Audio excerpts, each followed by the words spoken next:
وادی رضا کی کوہ ہمالا رضا کا گئے اور جس سمت دیکھیے وہ علاقہ رضا کا گئے.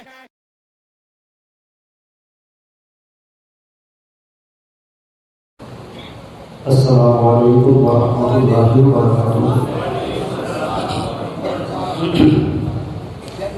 الحمدللہ الذی خلق الانسان وَاتَّخَذَ الْإِنسَانَ وَعَلَّمَهُ الْبَيَانَ وَالصَّلَاةُ وَالسَّلَامُ عَلَى حَبِيبِ الرَّحْمَٰنِ وَعَلَى آلِهِ وَأَصْحَابِهِ الْمُصْطَفَىٰ. أما بعد فأعوذ بالله من الشيطان الرجيم. بسم الله الرحمن الرحيم. قال الله جل وعلا في القرآن المجيد والفرقان الحميد. قل بفضل الله وبرحمته فبذلك فليفرحوا. آمنت بالله صدق الله مولانا العظيم وصدق رسوله النبي الأمين الكريم ونحن على ذلك لمن الشاهدين والشاكرين والذاكرين والحمد لله رب العالمين. آئیے سب سے پہلے کعبے کے بدر الدجا طیبہ کے شمس الدہا شہنشاہ کون و مکان محبوب رب دو جہاں یعنی معلم کائنات و انسانیت کی بارگاہ عظیم المرتبت میں درود پاک کا نذرانہ بانداز غلامانہ پیش کریں. اللہم صلی علی سیدنا مولانا محمد المعین بوجہ وسلم صلی علیہ الصلاۃ والسلام علیہ یا رسول اللہ صلی اللہ تعالی علیہ وسلم. ابتدا ہے رب جلیل کے بابرکت نام سے جو ہماری شہر سے بھی زیادہ قریب ہے، اور لاتعداد درود و سلام اس ذات خیر الانام پر جن کے وجود مسعود کی برکتوں نے کائنات عالم کو وجود عطا کیا، جہاں سے آج بھی کونین کی باوقار زندگی کے تحفظ کے لیے یہ صدا عام طور پر آ رہی ہے کہ نشان منزل مقصود ہے تیری تربت، نساء یہ چھوڑتا ہوں اہل کارواں کے لیے. یہ الہ آباد کی تاریخی سرزمین جو کہ علم و فضل اور شعر و ادب کے اعتبار سے نہایت زرخیز ہے، یہ خطہ اکابر و افاضل کا مسکن ہے. اس تاریخی سرزمین پر مذہبی قیادت کرنے والے علماء شعراء تشریف فرما ہے. تعارف کی چندہ ضرورت نہیں ہے. اس دنیا کو 3 صدیاں گزر چکی، 300 سال کا عرصہ گزر چکا. آج اسلام کی قیادت کوئی گورنمنٹ نہیں کر رہی ہے، آج اسلام کا تعاون کوئی حکومت نہیں کر رہی ہے، آج اسلام کے لیے کوئی حاتم طائی کا خزانہ کھلا ہوا نہیں ہے. اس کے باوجود اسلام ویسے ہی ترقی کر رہا ہے جیسے کہ کل ترقی کر رہا تھا.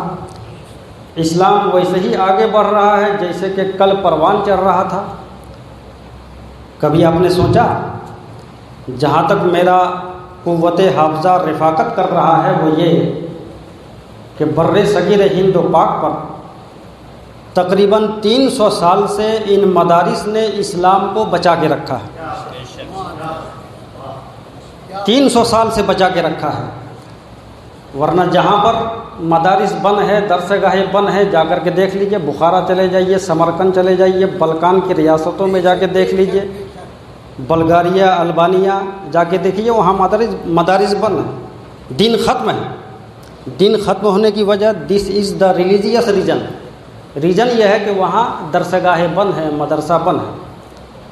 تو ان مدرسوں نے اسلام کو بچا کے رکھا ہے.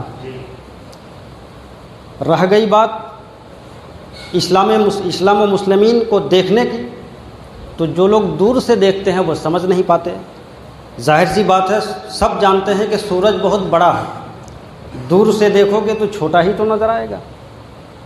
تو جو لوگ اسلام و مسلمین کو قریب سے دیکھتے ہیں وہ آج بھی یہی کہہ رہے ہیں کہ اسلام مساوات کا درس دیتا ہے، اور اسلام کا یہ درس وفا نہ صرف اسلامی معاشرہ کا ایک اہم ستون ہے، بلکہ اس آفاقی درس میں ہی انسانی معاشرے کی بقا کا راز پنہا ہے۔ جو لوگ قریب سے دیکھتے ہیں وہ آج بھی یہی کہہ رہے ہیں کہ اسلام کے چاہنے ماننے والے اتنے بڑے وفادار ہیں، اتنے بڑے وفادار ہیں کہ اگر اس کی زبان کو کاٹ بھی دو گے تو کٹی زبان کے بہتے لہو سے دیوار زندان پر یہی لکھیں گے کہ خونے دل دے کر نکھاریں گے رخے برگے گلاب، ہم نے گلشن کے تحفظ کی قسم کھائی۔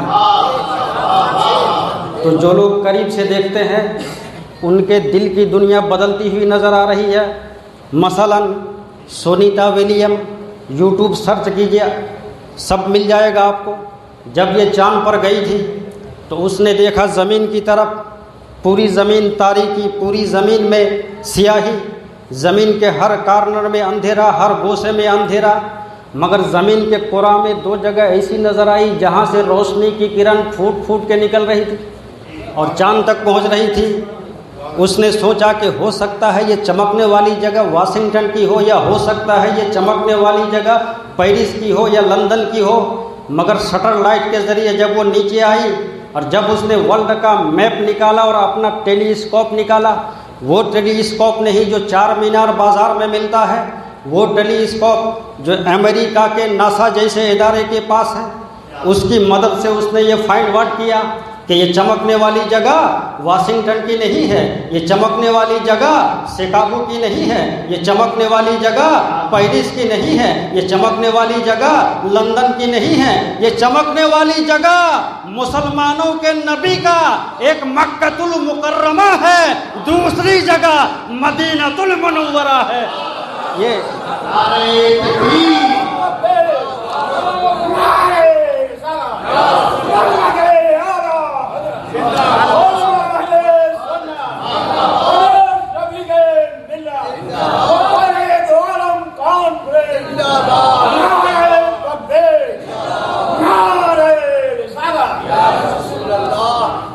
تو اس نے قریب سے دیکھا تو اسلام کی بالادستی اس کو سمجھ میں، اور اس نے مذہب کنورٹ کر لیا، داخل اسلام ہو گئی۔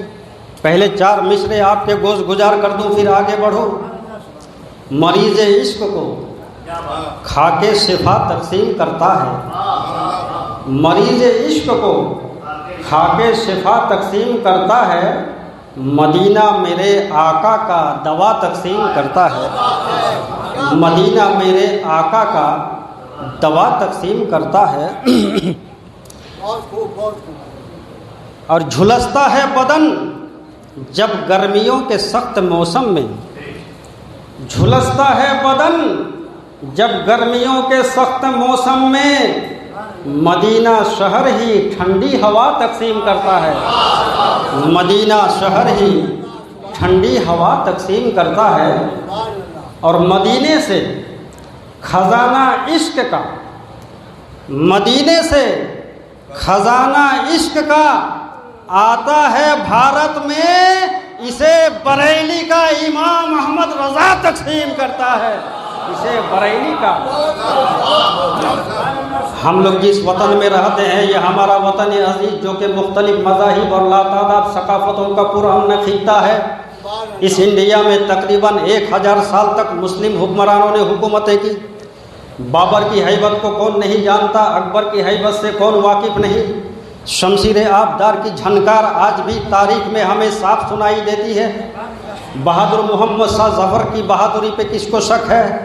مگر میرے دوستوں، میرے بھائیوں، اس کو سمجھیے، ہمایوں کے شاہ جہاں، محمود غزنوی سے لے کر سراج الدولہ تک، خاندان غلامہ سے لے کے دور مغلیہ تک، قطب الدین ایبک سے لے کے بہادر محمد شاہ ظفر تک بڑے بڑے حکمراں آئے، بڑے بڑے رستم آئے۔ کسی نے رانا پرتاپ کو شکست دیا، کسی نے مراٹھا کی گردن ماری، کسی نے آپ کو پانی کی عمارت عطا کیے، کسی نے عجوبۂ روزگار تاج محل دیا۔ مگر مجھے بتائیے کہ آج جو بھارت میں عشق مصطفیٰ زندہ ہے، آج جو ہم اور آپ لذت عشق مصطفیٰ سے سرشار ہیں، یہ کن کا صدقہ ہے؟ یہ کس کا احسان ہے؟ جب تاریخ ہند سے پوچھو گے تو جواب میں نہ ہمایوں کا نام آئے گا، نہ شاہجہاں کا نام آئے گا، نہ علاء الدین خلجی کا نام آئے گا، نہ شیر ساسوری کا نام آئے گا، نہ بابر ظفر الدین کا نام آئے گا۔ آئے گا تو فقط امام محمد رضا خان کا نام آئے گا۔ بستا ہے عجیب میں کا جو ساز دوستو، نعرہ تکبیر، اللہ اکبر، نعرہ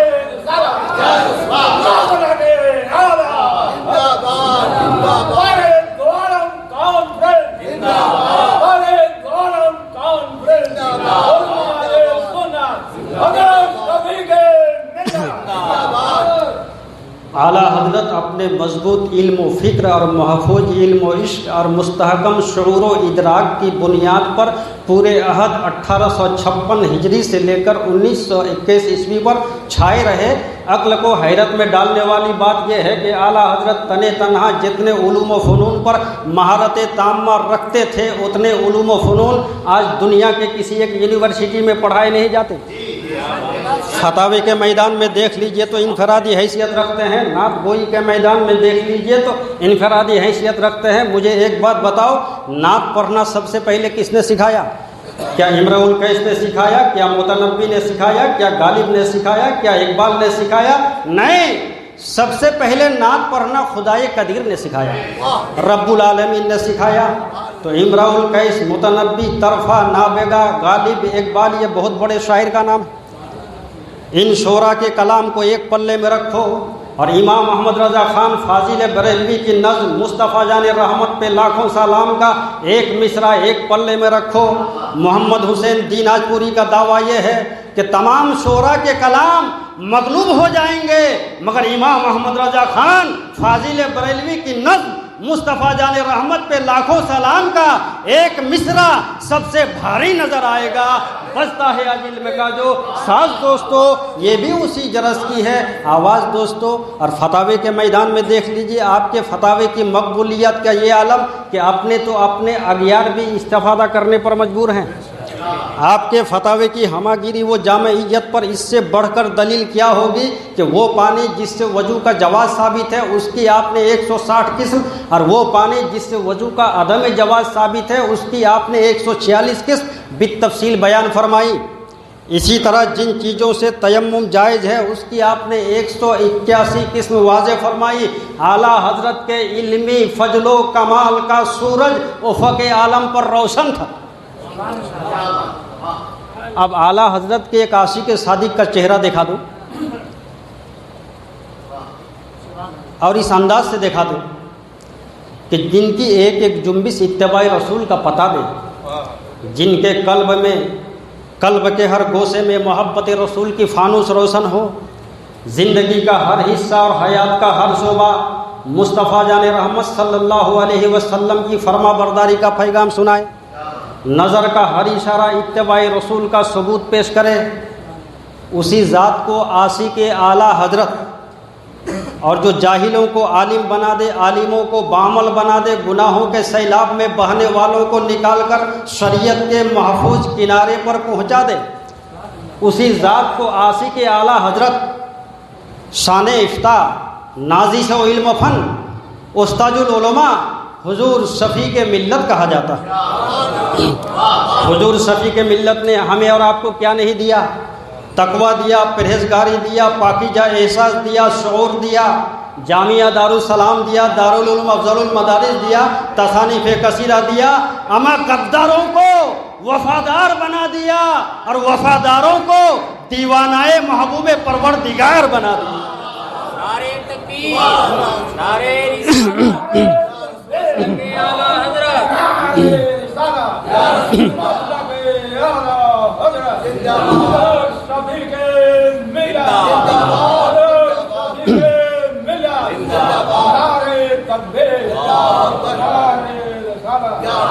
یہ دیکھیے فکر و فن کی شان، علم و عمل کے آسمان، مولانا نیاز صاحب قبلہ بیٹھے ہوئے ہیں، ان کے چہرے کی زیارت بھی کیجیے اور اس کو سمجھیے کہ ایمان سے مراد جو ہم اور آپ سمجھتے ہیں وہ کیا ہے۔ ایمان سے مراد صرف اسلامی ماحول پرورش پانا نہیں ہے، بلکہ ایمان سے مراد خدا و رسول، حشر و نصر، جنت و دوزخ، بلکہ جملہ ضروریات دین پر یقین لازوال کا نام ایمان ہے۔ حضور شفیع ملت کے افعال و کردار سے یہ نتیجہ اخذ کرنا نہایت آسان ہے کہ حضرت کے اندر ایمان کی یہ کیفیت بدردہ عتم موجود ہے۔ اس لیے زمانہ کچھ کہے، محمد حسین دیناج پوری کی زبان پر آج بھی یہی ورد زبان ہے کہ دلے پر درد کا ارماں شفیع ملت ہے، دلے پر درد کا ارماں شفیع ملت ہے، سکون قلب کا ساما شفیع ملت ہے، اور فدائے جلوائے رحماں شفیع ملت ہے، رسول پاک پر قربا شفیع ملت ہے۔ چونکہ وقت کی قلت دامنگیر ہے، جو آیہ کریمہ کو میں نے اپنی تقریر کا عنوان بنایا، پہلے اس کو سن لیجئے، اس لیے کہ یہ اسلامی سال کا کون سا مہینہ چل رہا ہے پتہ ہے آپ لوگوں کو؟ تیسرا مہینہ۔ اس کی وجہ تسمیہ یہ ہے کہ جب اس کا نام رکھا گیا تو اس وقت موسم ربیع کی ابتدا تھی، اور ربیع کا معنی ہے بہار۔ تو آپ ذرا شعر سنیں کہ بہاریں ہیں ہر سو حضور آ رہے ہیں، بہاریں ہیں ہر سو حضور آ رہے ہیں، جہاں میں ہے خوشبو حضور آ رہے ہیں، اور تیرا اب کسی پر ابو جہل سن لے چلے گا نہ جادو حضور آ رہے ہیں۔ اور کہا میرے رب نے یہ معراج کی شب رکھو دل پہ قابو حضور آ رہے ہیں۔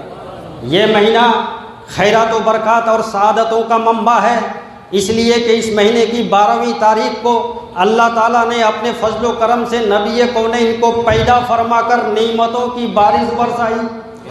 اسی مہینے کی 8ویں تاریخ کو نبی کونین مدینہ منورہ تشریف لے گئے، اور اسی مہینے کی 10ویں تاریخ کو نبی کونین نے ام المومنین سیدہ خدیجۃ الکبریٰ رضی اللہ تعالی عنہا سے نکاح فرمایا۔